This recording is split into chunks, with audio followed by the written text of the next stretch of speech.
Bonsoir à tous. Bon, Antoine, Bonsoir. merci beaucoup d'être là.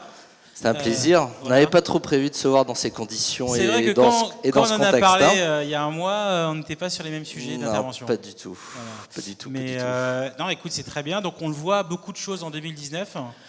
Bah oui, je devais vous dire qu'en 2019, on avait fait une super année avec une croissance à 16%, plus de 400 millions de bénéfices pour le groupe, un nettoyage de notre écosystème en vraiment remettant l'univers corporate et le groupe Accor là où il se devait être pour parler à des propriétaires, pour parler business vraiment dans l'univers financier, et puis le lancement d'une marque plus lifestyle avec All, et en même temps leur travail de l'ensemble de notre portefeuille de marques, avec développement des marques dans l'univers premium et luxe, avec Raffles, avec leur positionnement de Sofitel, avec des nouvelles marques lifestyle qui nous rejoignent, comme la marque Tribe, qui arrive très bientôt en Europe, la marque Grit, qui est assez positionnée sur tout ce que tu as présenté dans tout ce qui est l'univers justement du développement durable, etc. On en parlera peut-être après. Donc oui, ça a été une grande année pour nous, une belle année. Et puis, la dernière fois qu'on s'est parlé, en effet, j'étais en Australie. On se parlait plutôt du... Après, tu es allé en Chine. Voilà, ouais, un petit peu, ouais. Tu rentres d'Italie, c'est ça? Non, ça va. Et voilà, et puis on arrive dans une situation aujourd'hui où on voit pas bien où on va aller d'un point de vue résultat, mais d'un point de vue stratégie, en tout cas, heureusement qu'on a une année 2019 assez solide en termes de positionnement autour de notre stratégie de l'hospitalité augmentée, qui était de se dire comment on arrive à créer un écosystème où on essaye de toucher les gens également dans leur vie quotidienne à travers le coworking, les restaurants, les bars, les boîtes de nuit, l'univers de l'entertainment, et ne pas être en relation avec vous, les potentiels clients du groupe Accor, que quand vous voyagez, parce que là, vous n'allez pas voyager beaucoup. Ouais, c'est sûr. Du coup, tu as vu ma presse en intro. Je ne sais pas si ça t'a donné des idées. J'imagine que vous faites déjà beaucoup de choses. On fait beaucoup de choses d'un point de vue micro. Et c'est un petit peu ce que tu as montré, c'est qu'il y a plein d'exemples qu'on peut piocher à gauche, à droite. Alors oui, on a aussi des jardins aussi sur des rooftops où on peut, avec des jardins, où on va faire des haricots verts, des choses comme ça. Oui, on a des hôtels aussi qui sont tournés vers l'électricité venant de notre ami du soleil. Et l'ambition qu'on avait cette année, et puis on l'avait annoncé en décembre, c'est justement que le sujet CSR était un gros sujet que les grosses entreprises de notre univers devaient prendre cette année, et doivent continuer à prendre cette année.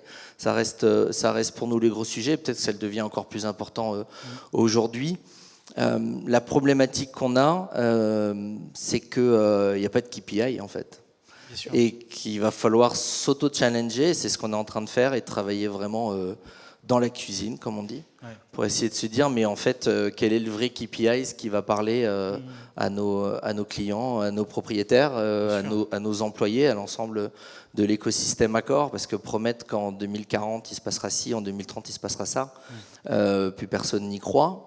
Et les micro-preuves comme, on doit le faire à Monte Carlo aussi, mais laisser sa serviette par terre ou l'accrocher pour la prendre ou pas la prendre. C'est le geste que là on est actuellement... Non, mais les gens ont le sentiment qu'on fait des économies en faisant ça.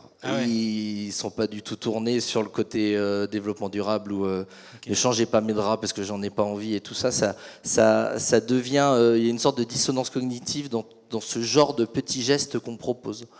Donc il va falloir qu'on aille beaucoup plus loin dans la proposition. Donc globaliser des preuves concrètes et être capable d'inclure non seulement la planète, mais aussi on appelle ça les people en anglais, mais nos différentes cibles dans une preuve globale. Il n'y a personne dans l'industrie qui a encore réussi à le faire, donc c'est un gros challenge qu'on a. Réussir à inclure la diversité, l'inclusion, réussir tous les exemples que tu as pu montrer sur les gens, mais aussi sur la planète, et réussir à se donner un vrai KPI à court terme et à moyen terme, et pas à très long terme. C'est tout un challenge. Quand on a annoncé qu'on allait arrêter tout le plastique à usage unique, il nous a fallu 6, 7, 8 mois de travail pour pouvoir se dire ok, on peut l'annoncer à fin 2021, début 2022, ce qui est très court en soi, quand on pense à toute la chaîne qui a changé dans le nombre d'hôtels, dans 5000 hôtels. Mais c'est 6 à 7 mois de travail juste pour une preuve. Donc il faut vraiment qu'on continue à se développer là-dessus. Très bien, merci beaucoup. Donc là, dans le contexte actuel du Covid, ça pose du coup la question de la résilience du tourisme, la résilience de l'industrie. Quelle est un peu votre position pour essayer d'avoir ce tourisme durable, sachant que c'est des crises qui risquent de se reproduire, tu vois?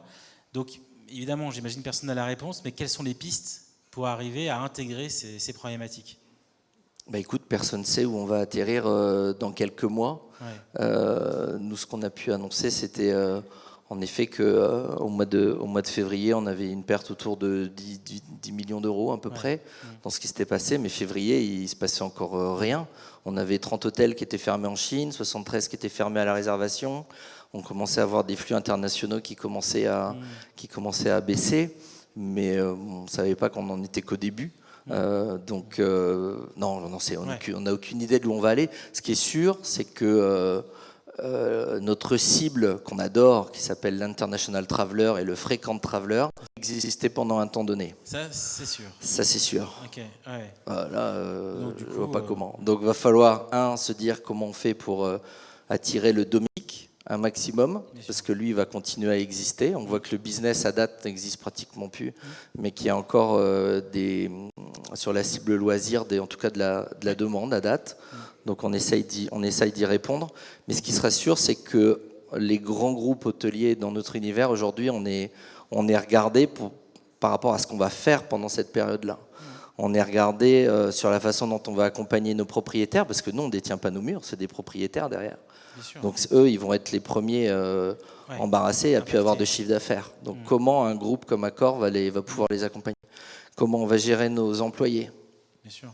Comment on va pouvoir les sécuriser, les accompagner, les former, leur dire voilà ce qui se passe, etc.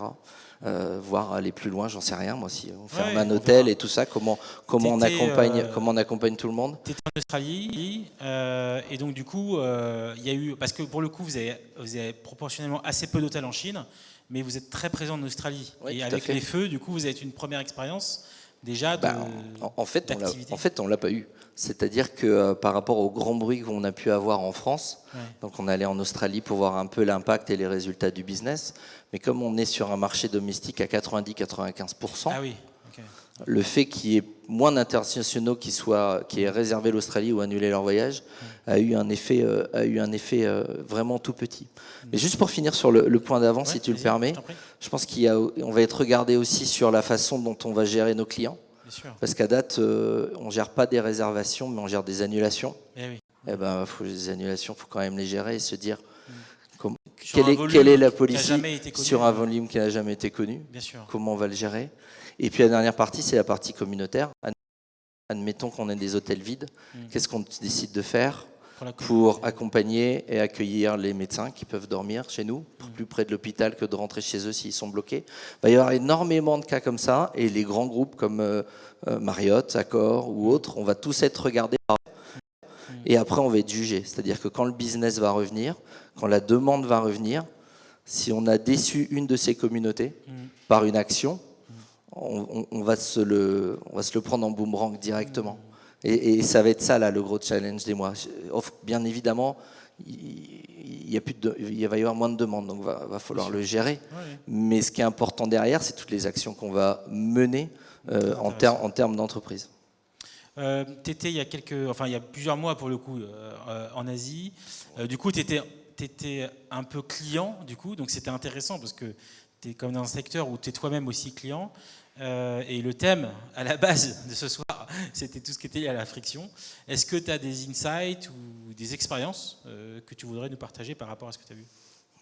La dernière fois que j'y suis allé, il y avait 20% de taux d'occupation dans les hôtels, donc on était très très chouchoutés. Hein. Il y avait quand même beaucoup de choses. Non, la friction, c'est toujours la même. C'est comment on arrive à faire en sorte d'être reconnu en tant que client global quand on change d'hôtel à chaque fois. Notre cible des business travelers, elle est fidèle à un groupe et elle veut être sûre que si elle va dans un Ibis en Côte d'Ivoire, qu'elle va ensuite à Singapour et qu'elle vienne ensuite à Los Angeles, qu'elle soit reconnue par l'ensemble d'un groupe comme le nôtre. Et la friction, elle se joue là. On a une plateforme qui s'appelle ACDC où on a l'ensemble de notre base client qui permet la reconnaissance et la préparation de l'arrivée de chacun de nos clients. Et Et on a encore tous du chemin à faire par rapport à ça, parce que la reconnaissance, elle est clé à ce niveau-là. La deuxième chose que je ressens, mais ça c'est plus en termes de développement quand on teste beaucoup d'hôtels et beaucoup de marques, c'est tout le monde est en train d'essayer de créer ce qu'on appelle des marques lifestyle. Donc genre du Mama Shelter, du 25 Hours, du Public, du Hoxton, etc. Et les clients, à un moment donné, vont s'y perdre. Il y a une floraison de marques dans cet univers-là et d'offres. Et je crois que faut jamais oublier que ça vient des boutiques hôtels à l'origine. Il y a un boutique hôtel qui se crée dans un univers, il plaît, il semble répondre à un lifestyle, et on en fait une marque qui se veut plus globale. Mama Shelter est né dans le 20e arrondissement. Absolument. Quand ça a été créé, personne ne savait qu'aujourd'hui, il y en aurait 13, même au Luxembourg et ailleurs. Et je pense que ce qui est intéressant de voir, c'est que ce qui marche bien quand même, ça reste l'humain et l'incarnation. C'est-à-dire que derrière ces marques-là, il y a des hommes qui croient en un lifestyle. Et on parle beaucoup de la personnalisation grâce à l'univers du digital aujourd'hui. Et au final, quand on regarde ces marques-là, c'est l'inverse de la personnalisation. Ouais. C'est-à-dire qu'ils sont totalement dans « je vous propose une expérience ». Et si tu l'aimes, tu rejoins une communauté. Et si tu l'aimes pas, ben écoute, c'est pas grave, merci, au revoir. On rejoint plus des communautés physiques que des expériences digitales et compagnie. Et c'est des discours assez intéressants dans notre univers parce que tout le monde parle de personnalisation, de répondre à la demande. Et là, on a affaire à des marques, ça veut pas dire qu'ils personnalisent pas par rapport à une attente consommateur, mais ils sont assez tranchants dans leur univers pour être intéressants, attirer, et en même temps rejeter une partie de la population. Donc ça va être intéressant à voir dans les années à venir, parce qu'on en signe beaucoup. Hein. C'est vraiment un trend où l'univers de l'immobilier adore ce genre de marque-là, donc on va les voir fleurir vraiment partout, de voir lesquelles vont continuer à vivre et à se déployer dans le temps. Et moi, je crois beaucoup à l'incarnation, en Jérémy Trigano qui a vraiment créé Mama, en des gens qui ont cru en quelque chose, une façon de révolutionner l'hôtellerie, et qui vont aller la porter. C'est un peu les nouveaux du Brûle et Pélisson d'aujourd'hui, c'est ce genre de personnes. Top. Du coup, vous avez fini l'année avec le lancement de cette grande plateforme Hall. Je crois qu'on a une vidéo, si on peut la diffuser. Alors, c'est la seule bonne nouvelle qu'on a eue quand même ces derniers mois, c'est la victoire du PSG hier. Ouais, je pense qu'il faut le dire quand même. Hein. Bravo, vous avez bien vu. Il y a Facebook aussi qui a fait une belle OP hier. C'était quand même... Pour une fois qu'il y a une bonne nouvelle. Ce qui est dommage, c'est que ça continue pas derrière. Enfin bref. Ouais, bon. Voilà. À mon avis, il n'y a plus de Champions League, il n'y a pas de quart de finale. Ils vont arrêter la compétition. Ouais, donc, on verra. Oui, ça a été le gros lancement. Ça a été le moyen. C'est la marque, c'est l'écosystème digital qui permet de faire vivre l'ensemble de la proposition qu'on a en stratégie au sein du groupe Accor. Donc on est passé à 64 millions de membres quand même. On a pris 15% assez rapidement suite à son lancement. Aujourd'hui, on peut gagner des points et utiliser ces points dans l'ensemble des restaurants et des bars de l'écosystème. Donc on essaye vraiment de faire, par rapport à votre présentation juste avant sur Monte Carlo, c'est la même logique, c'est de prendre son écosystème que vous avez vraiment dans votre principauté, et d'essayer de l'inclure dans un univers plus global, plus mondial, sur l'ensemble de nos marques. À date, tout était ouvert. Maintenant, on doit annoncer des chiffres au marché à fin mars.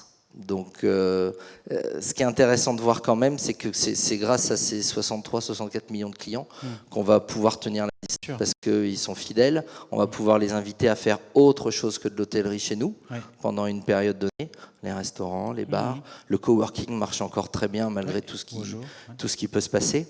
Donc cette logique d'hospitalité augmentée quelque part, elle prend vraiment vie à travers Hall. Donc on a déjà une très bonne notoriété mondiale. Reste à continuer à le développer, à intégrer les spas, à intégrer les différents partenaires au sein. Et puis il y a Visa qui arrive, qui va être là. Effectivement, ça c'était la news de la 15 jours, 3 semaines. Oui, absolument. Donc avec nos amis de Visa, on va pouvoir vraiment gagner des points. Oui, c'est une carte de paiement. Voilà, vous allez pouvoir continuer. D'avoir la Amex Air France, on aura la Visa Accor. Tu vas devoir choisir, exactement. Non, ça y est, j'ai choisi. Hein, voilà. Merci beaucoup. C'est enregistré ce qu'il vient de dire, il a choisi. Merci beaucoup Antoine d'être là. Tu restes avec nous tout à l'heure pour l'apéro, pour ceux qui ont des questions. Un plaisir d'échanger avec vous, oui, pas de problème, je suis là. Voilà. Merci beaucoup. Merci beaucoup. vous deux.